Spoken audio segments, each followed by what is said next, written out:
everybody, welcome back to the horror show. I'm Marcia Parker, and today I am reviewing The Handmaid's Tale book review. So, if you haven't watched the review yet, then for the season 1 and you want to start here, it's a good place to start because this is where we talk about the actual story and source material for The Handmaid's Tale. I did watch the season 1 first before I read the book, and I found it quite pleasing actually how the book and the story line up. They're very, very close. I thought Hulu did a very good job portraying the source material, and so I still love the season, the Hulu series, even after reading the book. The book is, I actually listened to it on Audible, and it's read by Claire Danes, and she does a fantastic job. So in the book, it is very close to the actual series, whereas, you know, you have the main character who's portraying her experience through this post-apocalyptic world where there has been an event that caused, like, a Civil War event that caused the breakdown of Washington, and this new regime comes in and takes over, and they guise themselves as a kind of a more of a Puritan. So they guise themselves more of as a Puritan form, where they have these different segments. So you have the handmaids who wear red to signify their importance because they are going to be the bearing of the children. They are given to the high commanders to get impregnated by them to have the children so they can help replenish the earth with more people. And you have to be of quality to be able to keep children. So then you have the commanders who are running the place, and they're the lawmakers, and you have the commanders' wives who are the mothers. So they cannot have children, so that's why they need the handmaids, and they deal with a lot of the politics within the house about the handmaids, and the commanders are basically just the sperm donors at that point. But so you have this woman who's going through her story, and she recounts how she lost her family, how she tried to escape when everything crumbled down, and she didn't quite escape, and she ended up getting her husband taken from her. And in the book, they think, hey, she thinks he died. In the series, he doesn't die. He does make it to Canada. He does get across to Canada, and he is looking for her.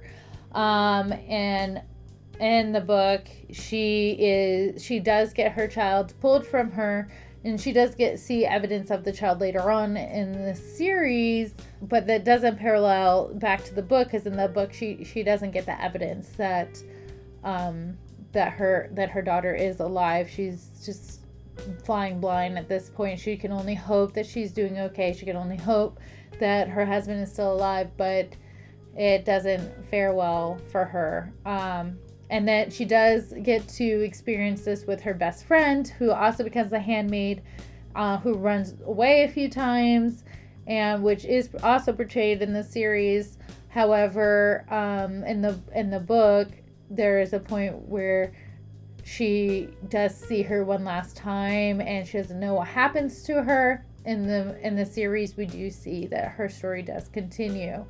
In the book, what I liked is that her story does end abruptly. We don't really know what happens to the main character, which leaves it open for Hulu to kind of run off of that and still follow a storyline that fits the original, the story of the book, but there's room for them to like expand and continue building on this world.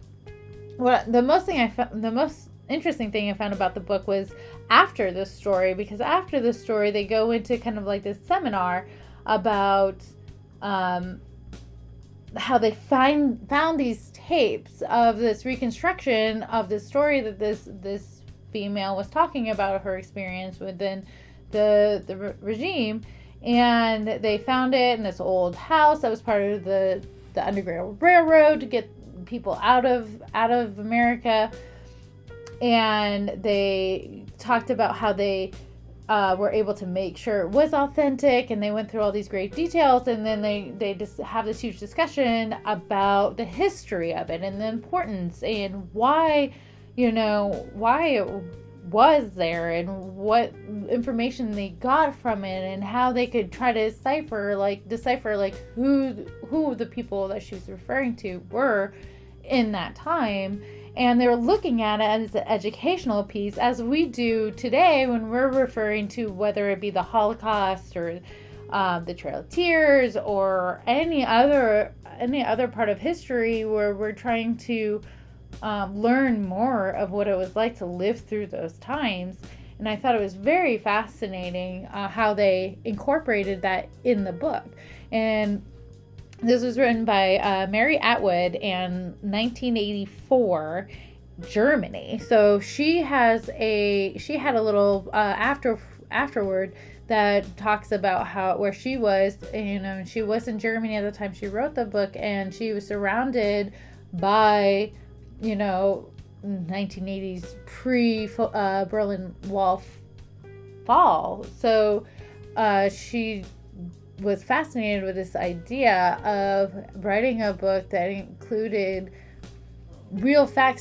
taking real facts from history and how people were treated, and make it into this world of something that could happen again, and it could happen in the US, and what would that look like if it did. And it was super fascinating. I recommend reading the book. I'd never heard of it before I watched the Hulu series, and it just really blows my mind on how well it was written, and how well Hulu did with this series. If you haven't watched my review on this series, please watch that as well. And then please just read and watch it. It's just fascinating stuff, and it just makes you think about how fragile our rights really are, and how easy it is for somebody to just come in and take that away from you.